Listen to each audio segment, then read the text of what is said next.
So I joke a lot of the time about how hard teaching is, or how wound up the kids are, or how stressed out you get. But seriously, it's so worth it when a little kid asks you to be their Valentine. It's so adorable. I love it.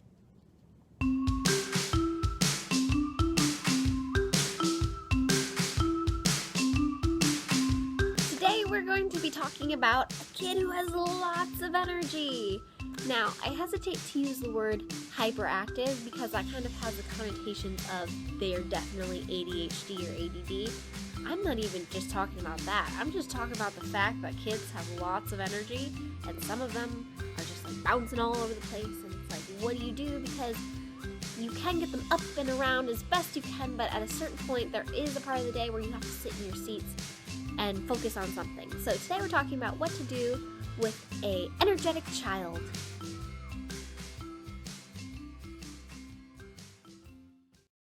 Let's talk about choice of chair first. A normal chair is hard and it's concrete and it's still and you can't really move around all that much and they're uncomfortable. Even for just any kid, I like to offer a variety of chair choice. First of all, I use this little peanut here for carpet time. So my kid who has a lot of energy might sit here while we're down at carpet time and just kind of bounce like this, or even rock like this. It takes a little while to get used to it, but after a while you're just kind of like, hey, as long as they're sitting and paying attention, that's fine with me. Peanut. For their desks, you can do medicine ball or one of these really cool chairs here. Medicine ball allows the kid to sit and bounce around. A lot of people even just use these as an adult at work to help their lower back or to help strengthen their core. So this gives them the opportunity to bounce. Now it is weird to see a classroom full of people bouncing around like this. As an adult, it makes you want to go, ah! However, if they're focused and they're able to get some of their energy out, cool. This seat is my new favorite thing. My school just invested in a couple of these. It's a nice compromise between a traditional seat and this medicine ball. A problem with the medicine ball is there's very little stability, so they can just roll off like this and, fly off whatever. This seat is not level on the bottom, so it rolls like this, and it's much more soft. So a student can sit in it and kind of rock and move around like this. However, it has much more support. It's my new favorite thing. You should definitely check these out. I'm having great success with one student who just wants to rock like this. And honestly, if that gets some of their energy and their jitters out, like, that's fine with me. Sit and rock like this while you do work at your desk. I don't care. So, first thing to consider is chair choice. Second thing to consider with your energetic child is giving them a fidget. And a fidget is, it looks like a toy, but it's not really.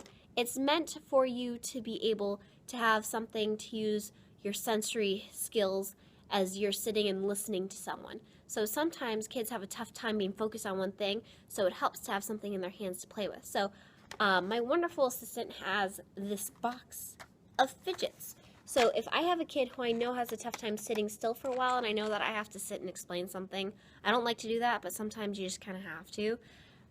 There's balls that you can, squeeze like that.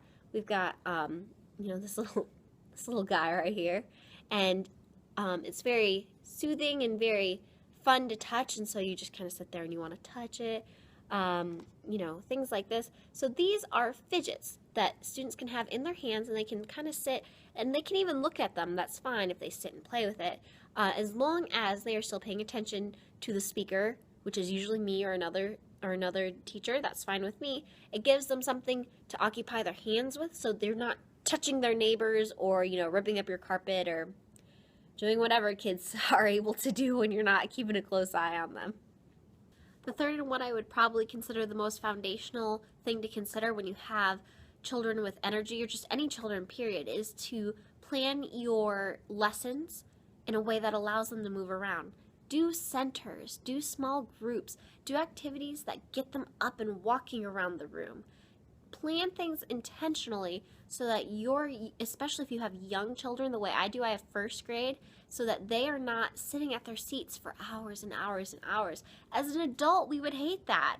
And especially with kids, they have so much energy. They need to be up, they need to be interacting, they need to be moving around. Worst comes to worst, if you know that you have to keep your kids at their desks for a long period of time for whatever reason, schedule a brain break. Give them a second to stand up and stretch and move around. Or better yet, I like to do little dance breaks throughout the day. If you're interested in brain breaks and dances and things like that to get them up and moving around, I highly recommend Go Noodle. A teacher friend of mine just recently introduced it to me. It's kid-friendly songs with dancing and kid-friendly lyrics and funny things, and so we'll play a Go Noodle video and we'll kind of do the dance along with it and sing along, and it's a good 2-minute break, and then we get back into class. And I will include the link to Go Noodle in the description below. Thank you for watching. There are so many other different techniques and tips and ideas of what to do with energetic children, so if you have any more, let's definitely start that discussion and comment.